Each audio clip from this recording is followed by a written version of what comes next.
उपस्थित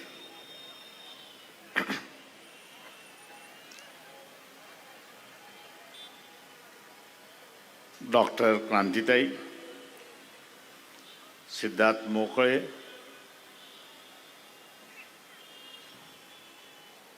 नदाफजी,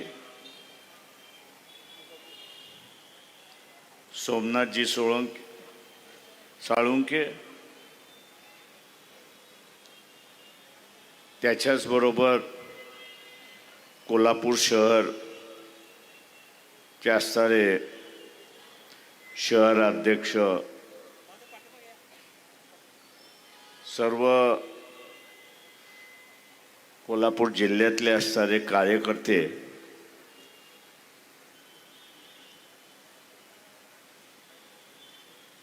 उपस्थित बंधूंनो, भगिनींनो आणि बालमित्रांनो,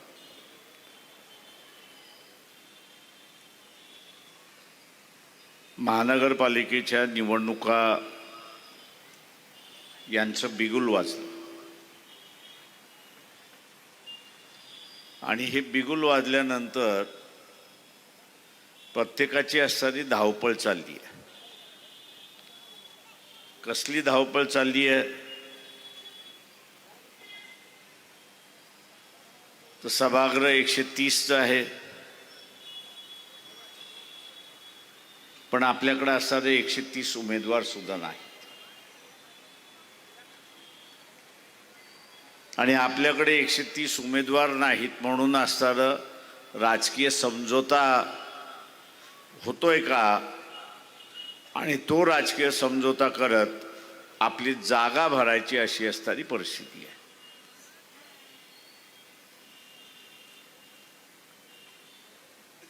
गेले अनेक वर्ष इतिहासाला आणि अनेक इलेक्शन असं मी म्हणेन की समझोत्याचं राजकारण चाललं.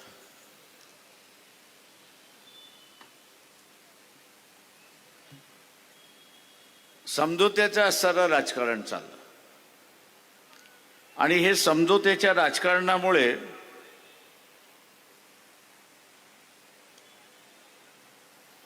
राजकीय पक्ष काही मतदारसंघामध्ये जिवंत आणि काही मतदारसंघामध्ये मेलेल्या अवस्थेमध्ये अशी असणारी परिस्थिती आहे.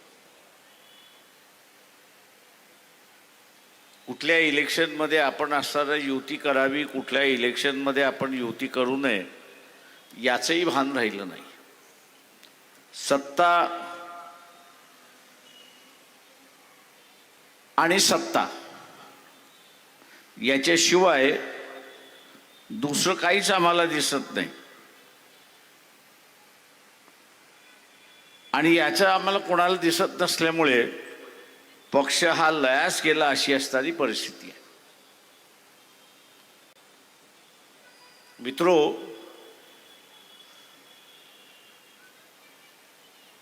आपण जर पाहिलं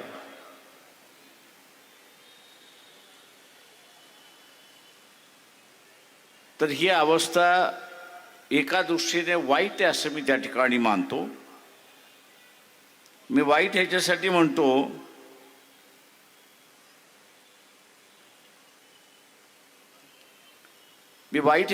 मानतोय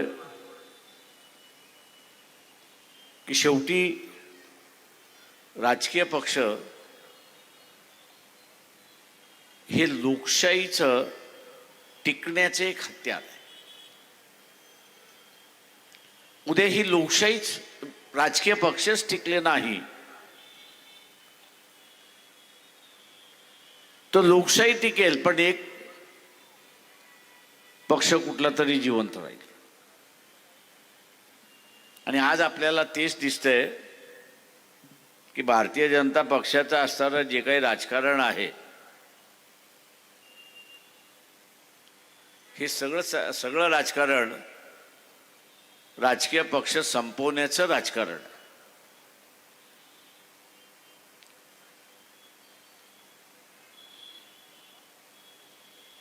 भारतीय जनता पक्षाबरोबर दोन पक्ष आहेत. एक एकनाथ शिंदेना मिळालेली असणारा शिवसेना हा एक पक्ष आहे आणि दुसऱ्या बाजूला अजित पवार यांना मिळालेली असतात एनसीपी असा प्रश्न आहे. दोघांमध्ये रेस लावली की भारतीय जनता पक्षाशी असताना कोण इमानदार राहणार. आणि म्हणून पहिल्यांदा सांगितलं की आम्ही कोणाबरोबर युती करणार नाही. आणि नंतर सांगण्यात आलं की आम्ही असणारं एकनाथ शिंदेबरोबर युती करू, राष्ट्रवादी बरोबर करणार नाही. हा खेळ आपण समजला पाहिजे. या खेळाच्या माध्यमातून राजकीय पक्ष कमकुवत करणं हे सुरुवात झालं. एकनाथ शिंदेबरोबर सुद्धा असणारा युती होईल की न होईल याच्याबद्दल मला असणारा शंका आहे. आणि युती झाली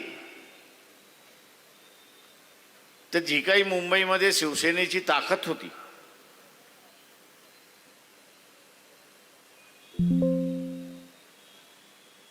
ऐंशी एक नगरसेवक निवडून आणण्याची जी ताकद होती त्या ताकदीला बघताना असणारा भारतीय जनता पक्ष एकनाथ शिंदेच्या शिवसेनेला 100 जागा तरी देणार का? 227 228 पैकी की त्यांना असणारा 30-40 जागा घ्या आणि गप्प बसा म्हणून सांगणार आहात.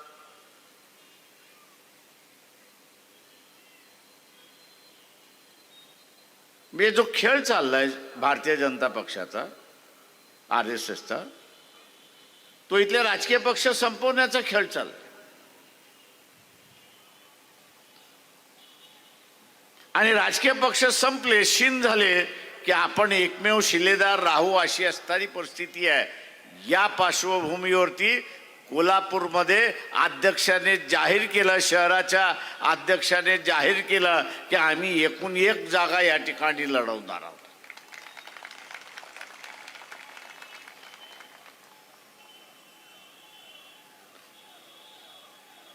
तर आम्ही सगळ्या वार्डामध्ये जिवंत आहोत, सगळ्या प्रभागामध्ये जिवंत आहोत. आमच्याकडे कार्यकर्ते आहेत, भले ताकदवर नसतील.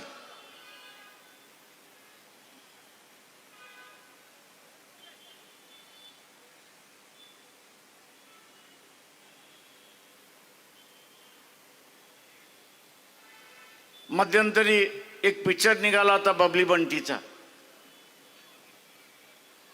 कोल्हापूरच्या निवडणुका सुद्धा बबली बंटीच्या निवडणुका आहेत.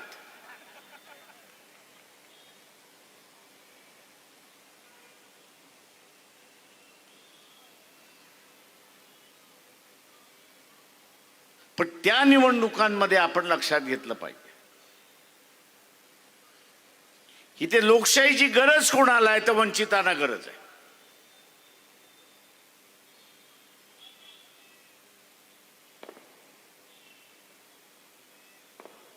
आणि आज वंचितानेच ठरवलं पाहिजे की भारतीय जनता पक्षाचा हा जो मनसुबा आहे,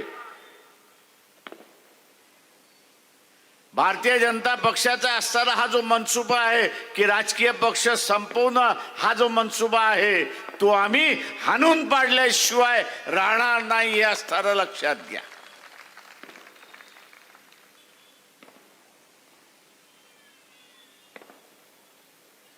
₹5,000 भारतीय जनता पक्ष एका मताला देण्याची तयारी आहे.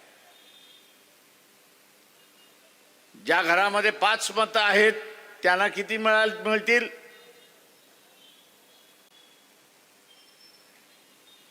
ज्यांच्या घरामध्ये 5 मतं आहेत त्यांना किती मिळतील?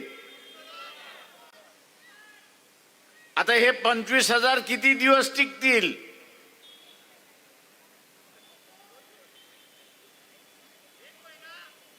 एक महिना.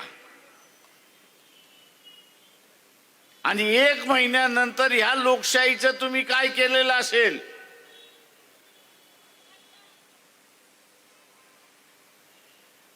तर तिलाही तुम्ही मसनात नेऊन पोचवलेली असेल.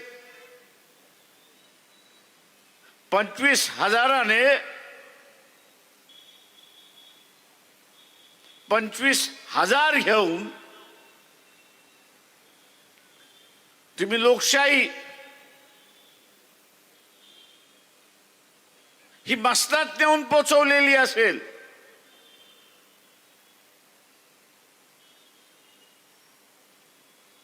आणि मग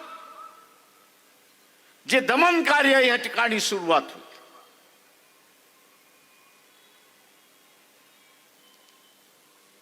जे दमन कार्य या ठिकाणी सुरुवात होईल त्याला आपल्याला तोंड द्यावं लागेल हे लक्षात घ्या. जे 25,000 रुपये वाटतात आहेत, तुम्हाला असं वाटतं त्यांचा हेतू स्वच्छ आहे?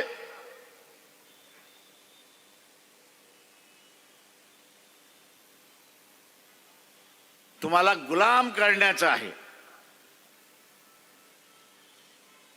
तुम्ही आवाज उठवणार नाही अशा अवस्थेमध्ये घेऊन जायचं.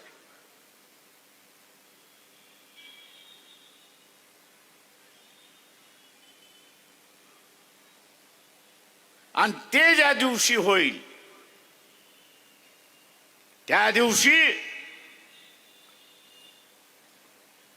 महात्मा फुलेंपासून सुरुवात झालेला लढा,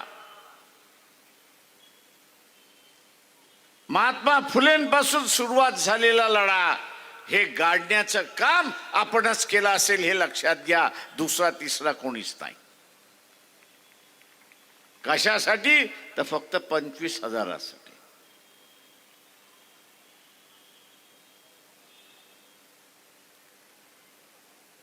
कशासाठी? तर फक्त 25,000साठी. मित्रो,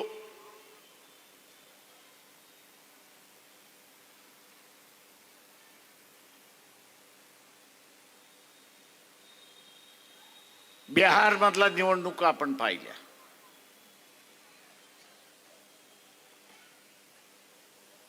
काय झालं? बिहार मधल्या निवडणुका आपण बघितल्या. काटेकी लढाई आहे म्हणून सांगण्यात आलं, आणि इलेक्शन मध्ये आपल्याला असताना दिसलं की काट्याची तर सोडून द्या, पण लढाईच झाली नाही अशी असणारी परिस्थिती.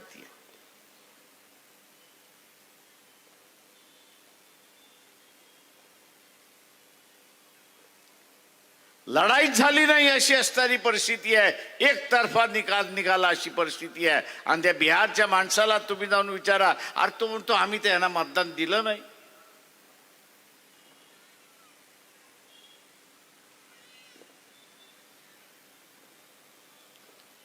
आज मित्रो, हेराफेरी होते, गफला होतोय, पण ह्या गफल्यावरती सुद्धा मात करता येते हे लक्षात घ्या.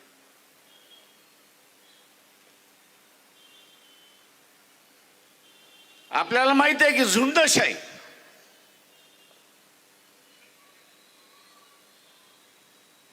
ही झुंड एकदा बाहेर पडली तर ती भल्या भल्याना उद्ध्वस्त करून निघते हे लक्षात घ्या. ही झुंडशाही जी आहे ती भल्या भल्याला उद्ध्वस्त करून टाकते. आपण सुद्धा असताना एक लक्षात घेतलं पाहिजे की मताची झुंडशाही आपण उभी केली पाहिजे, आणि या भारतीय जनता पक्षाला आपण उद्ध्वस्त केलं पाहिजे हे लक्षात घ्या.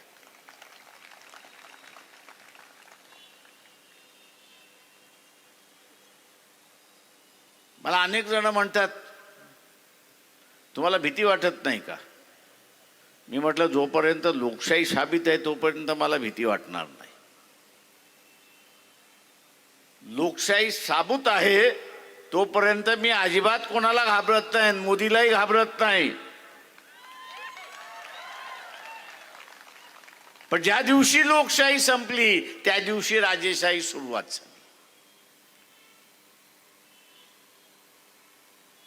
ज्या दिवशी लोकशाही संपली त्या दिवशी राजेशाही संपली. लोकशाही संपली त्या दिवशी राजेशाही सुरुवात झाली, आणि राजेशाही त्या दिवशी सुरुवात झाली त्या दिवशी भीतीचं वातावरण सुरुवात होणार.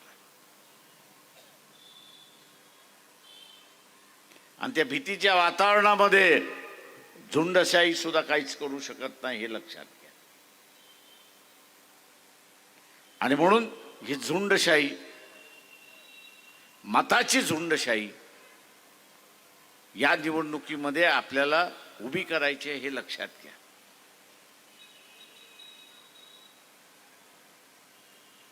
उभी करायची आहे, मतपेटीतून उभी करायची आहे. आणि ती आपण कराल ही अपेक्षा मी त्या ठिकाणी बाळगतोय.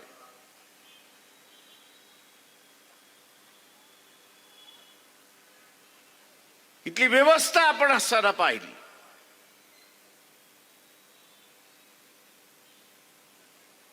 तर नरेंद्र मोदी चायनाला विकल्या गेलेला आहे अशीच परिस्थिती आपल्याला त्या ठिकाणी दिसते.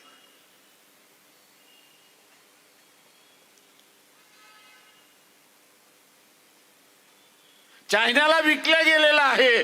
कारण का तर मागच्या 10 दिवसापूर्वी युट्यूब वरती जा, आर्मीचा चीफ जो आहे त्याचं भाषण काढा आणि ऐका. त्यांनी असताना म्हटलं की चायना हा आमचा शत्रू आहे.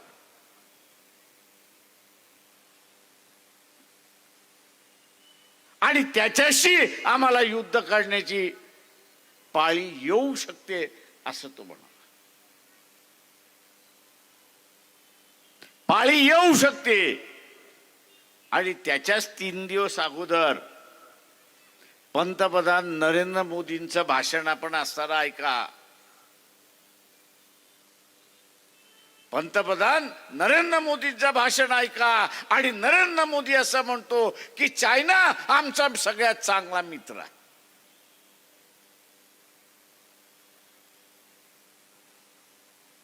चायना हा आमचा सगळ्यात चांगला मित्र आहे.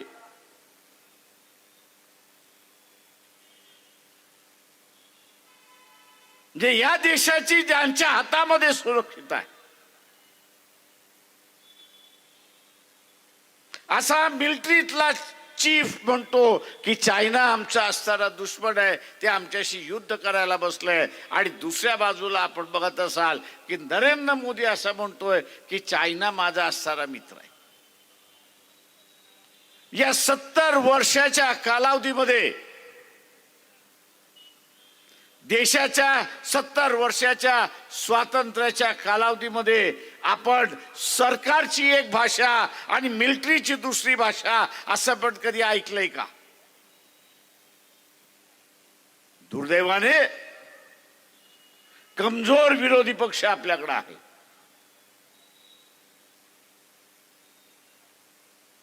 कमजोर विरोधी पक्ष असल्यामुळे तो पार्लमेंटचा उपयोगही करत नाही आणि विचार देतही नाही की तुमची भूमिका एक आणि आर्मी चीफची भूमिका एक. कोणाला मानायचं? जनतेने कोणाला मानायचं? आणि म्हणून इथल्या असणाऱ्या सनातन आणि जो भारतीय जनता पक्ष RSSचा प्रेमी आहे त्याला असणारा विचारतोय,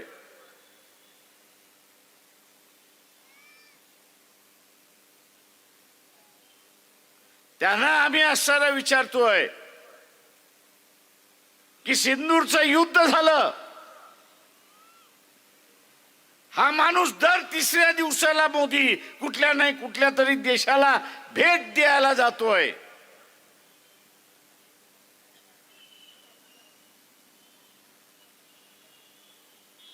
आज सुद्धा कुठल्या तरी परदेशामध्ये आहे.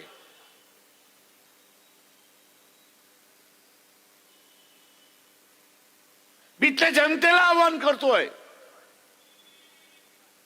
की भारतीय जनता पक्षाच्या वतीने आपल्या वस्तीमध्ये जो प्रचाराला येईल, संघाचा जो प्रचाराला येईल, त्याला असणारा एक विचारा की सिंदूरच्या वेळेस तुमच्या बरोबर कोण उपस्थित होता? सिंदूरच्या युद्धाच्या वेळेस तुमच्या बरोबर एक देश मित्र म्हणून का उभा राहिला नाही?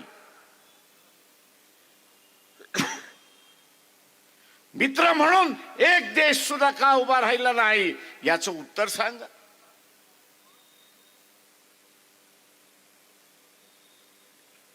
विश्वगुरु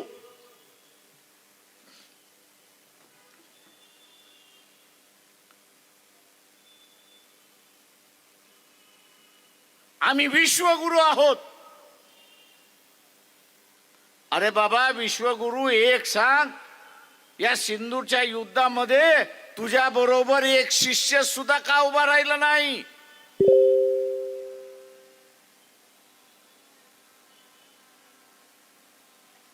आणि एकही मित्र जर उभा राहणार नसेल तर उद्या चायना बरोबरचं युद्ध असेल किंवा इथल्या पाकिस्तान बरोबरचं युद्ध असेल, तुम्ही करणार का यात?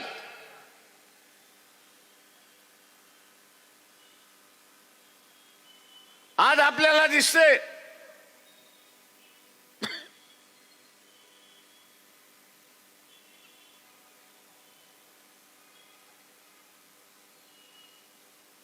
हा जो YouTube चॅनल आहे,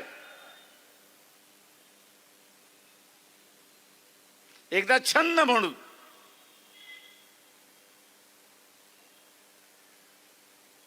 जेवढे भविष्यवाणी सांगणारे ऍस्ट्रॉलॉजर्स आहेत,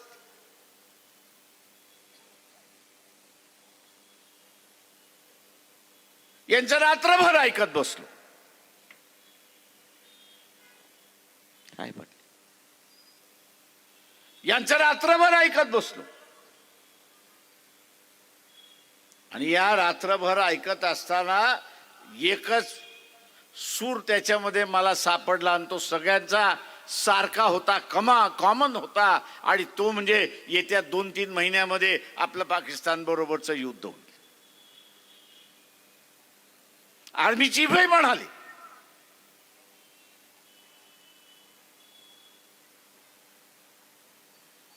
आणि आज पाकिस्तानला असणारं हत्यारं कोण कोण पुरवतंय?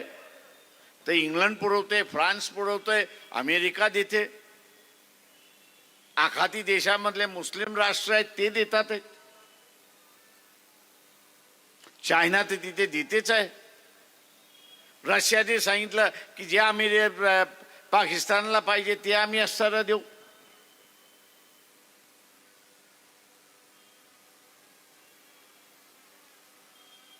आणि एवढी सगळी देश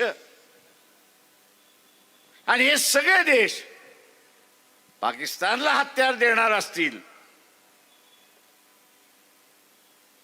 आणि पाकिस्तानचा हत्यार कोणाच्या विरोधात वापरणार तर ते भारताच्या विरोधात वापरणार. मोदींना आपण विचारलं पाहिजे, बाबा तू आम्हाला वाचवणार कसं ते हे सांग.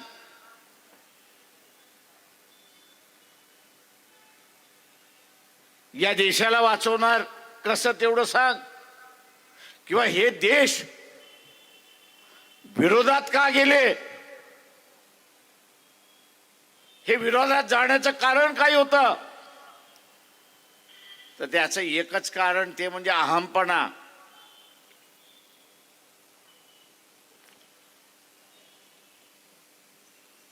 आपण जसं म्हणतो की गावातला पाटील टग्यासारखा वागतोय, आपण म्हणतो की नाही, तशा रीतीने मोदी टग्यासारखा वागायला लागलाय जगभर.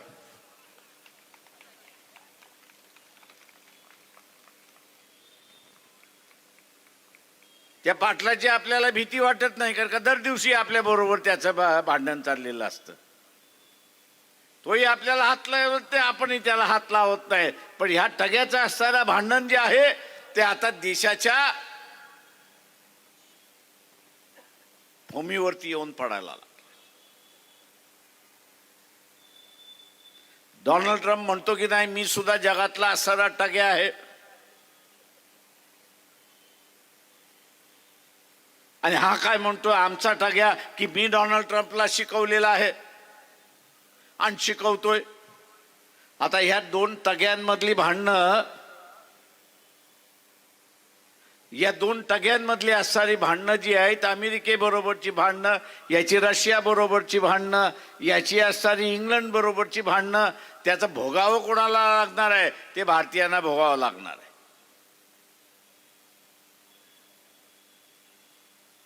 ते भारतीयांना भोगावं लागणार आहे.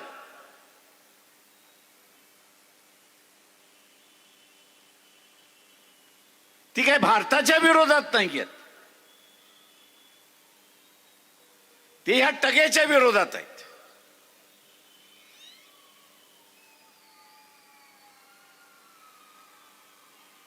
हे टग्याच्या विरोधातला असणारं भांडण आहे.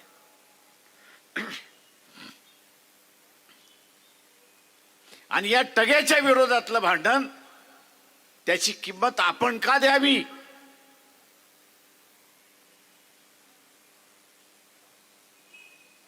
याची किंमत आपण का द्यावी? हा प्रश्न सगळ्यांनीच आपल्याला असताना विचारला पाहिजे, हे लक्षात घ्या.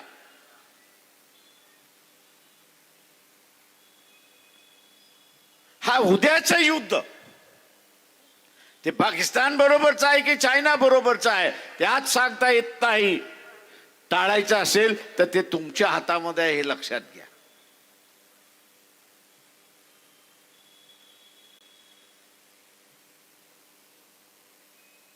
हे भांडण टाळायचं आहे, तुमच्या हातामध्ये आहे. आपण नाही म्हणतो नारा बास, नारा बासरी, तशाच रीतीने मोदीला तुम्ही सत्तेवरतीच बसवलं नाही तर युद्ध कोणाबरोबर होणार आहे?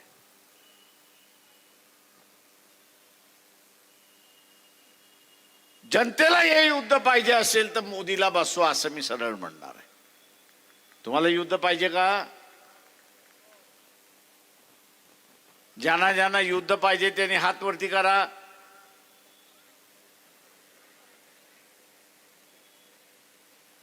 तुम्हाला असताना आता जर युद्ध नको असेल तर मोदीला खाली खेचा, आणि खाली खेचायचं असेल तर या कॉर्पोरेशनच्या निवडणुका सुद्धा अत्यंत महत्वाच्या आहेत, हे लक्षात घ्या. या महानगरपालिका सुद्धा महत्वाच्या आहेत. त्यातून संदेश जातो, मोदीच्या विरोधात मतदान दिलं, भारतीय जनता पक्षाच्या विरोधात मतदान दिलं, उद्या सत्तेवरती आले नाही, संदेश हा जातो की ह्या टग्याला आता लोकच बघायला लागली आहेत, आपल्याला बघण्याची गरज नाही. भारतीय जनताच त्याला बघायला लागलेली आहे, आपल्याला बघण्याची गरज नाही. आणि भारतीय जनता जर बघणार नसेल तर हे सगळे बघितल्याशिवाय राहणार नाहीत, हे लक्षात घ्या.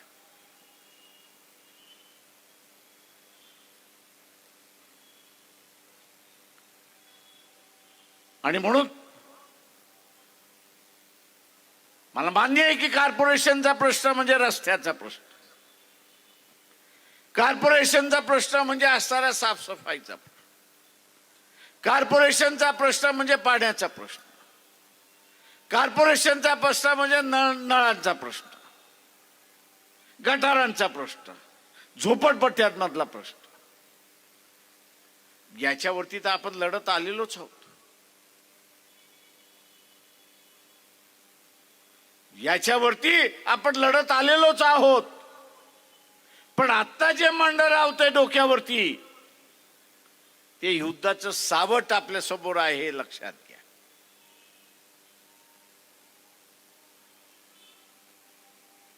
इथले चॅनलवाले आणि वर्तमानपत्रवाले यांना मोदीने मंद केलेला आहे, हे लक्षात घ्या. हे बसलेले पत्रकार खरडवतात, फिल्म करतात, पाठवून देतात, पण त्यांचा जो मालक बसलेला आहे त्याला कात्री लावतो, मोकळा करतो.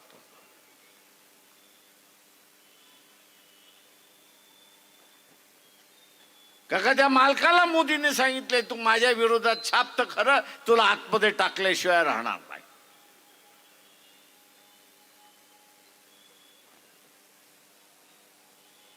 मोदीचं आणि ट्रम्पचं भांडण काही आहे.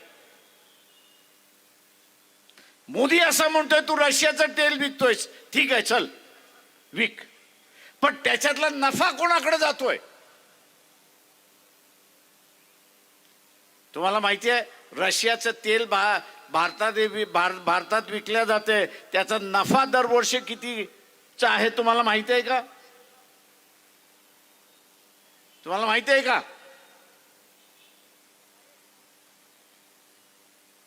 दरवर्षी रशियाचं तेल आपल्याला असं सांगितलं जातंय की भारत विकतोय. चूक आहे. ते भारताला तेल मिळतंय हे बरोबर आहे, पण विकणारा रिलायन्स आहे हे लक्षात घ्या. रिलायन्स कंपनी आहे हे लक्षात घ्या. आणि दरवर्षी या कंपनीला नफा किती होतो?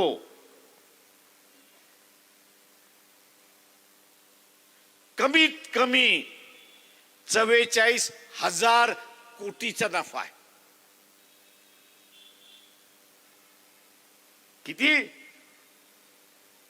कितीचा नफा आहे? 44,000 कोटीचा नफा आहे. जे कच्चं तेल आपण आणतो, आयात करतो, ते आयातापोटी आपण असणारा परदेशी चलन किती खर्च करतो?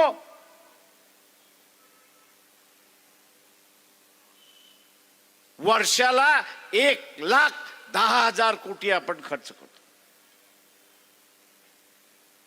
1,10,000 कोटी आपण खर्च करतो. तो ट्रम्प हेच म्हणतोय, अरे बाबा 44,000 कोटी तुम्ही कमवताय, हे त्या अंबानीच्या कंपनीला देण्यापेक्षा, रिलायन्सच्या कंपनीला देण्यापेक्षा ते असणारे सरकारच्या तिजोरीमध्ये गेले असते तर आज डिझेल जी 90 रुपये आहे तुम्हाला 40 रुपयाला मिळाली असती की नसती? 40 रुपयाला मिळाली असती की नसती? मोदी तुमचं भलं करतोय की तुमचं खोबरं करतोय? मग त्याचं खोबरं कधी करणार? त्याचं खोबरं कधी करणार? तुम्हाला संधी आली आहे. माझा भारतीय जनता पक्षवाले असतील, RSS वाले असतील, त्यांना आव्हान आहे की मी हा जो आरोप केलेला आहे तो खोटा असेल तर उद्याच सभा घ्या आणि सांगा हा खोटा आहे म्हणून.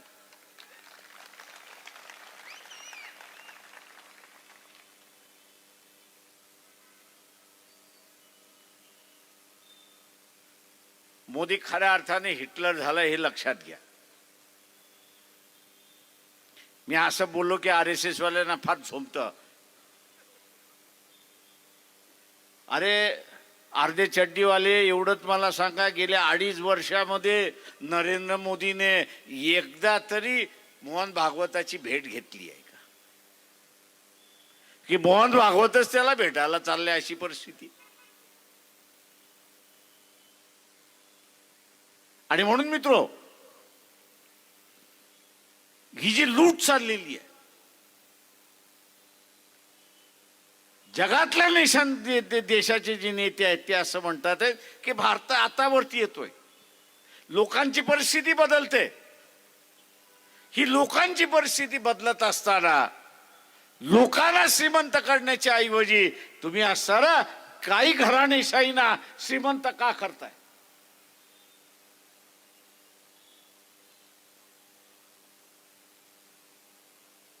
तुम्ही काही घराणेशाहीने असताना श्रीमंत का करताय आणि नव्यानं गुलामी ह्या देशावरती का आणताय? कॉर्पोरेटची गुलामी तुम्ही का आणताय?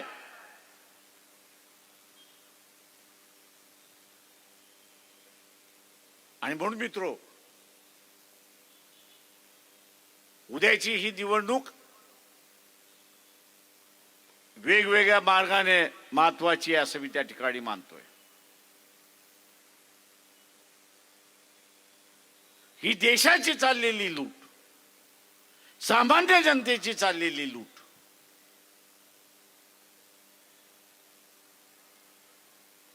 हिला थांबवायची असेल तर इथले राजकीय पक्ष काहीच करू शकणार नाहीत.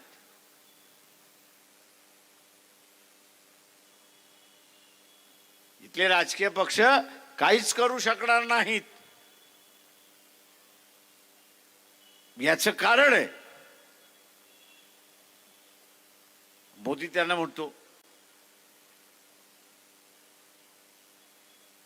तुम्हाला मिळालेलं स्वातंत्र्य अबाधित ठेवायचं आहे की नाही एवढं सांगा.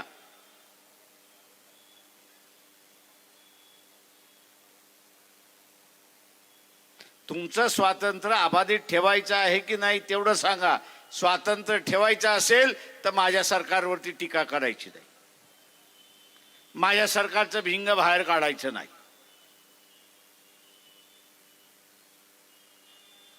ते काढलं तर तुमची भिंग कोर्टात पडलेली आहेत. कोर्टाला एक अर्ज देईन की याची चौकशी आम्हाला करायची आहे आणि म्हणून ह्याला आम्हाला ताब्यात द्या. तुम्ही ताब्यात आलात तर तिहार जेलचे दरवाजे मोकळेच आहेत. ते तिहार जेल की स्वातंत्र्य.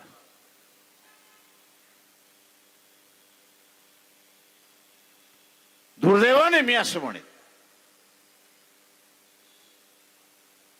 की काँग्रेसचा कार्यकर्ता असेल, डावा कार्यकर्ता असेल, समाजवादी कार्यकर्ता असेल, मानवतावादी कार्यकर्ता होता, याचा एक काळ आवाज होता.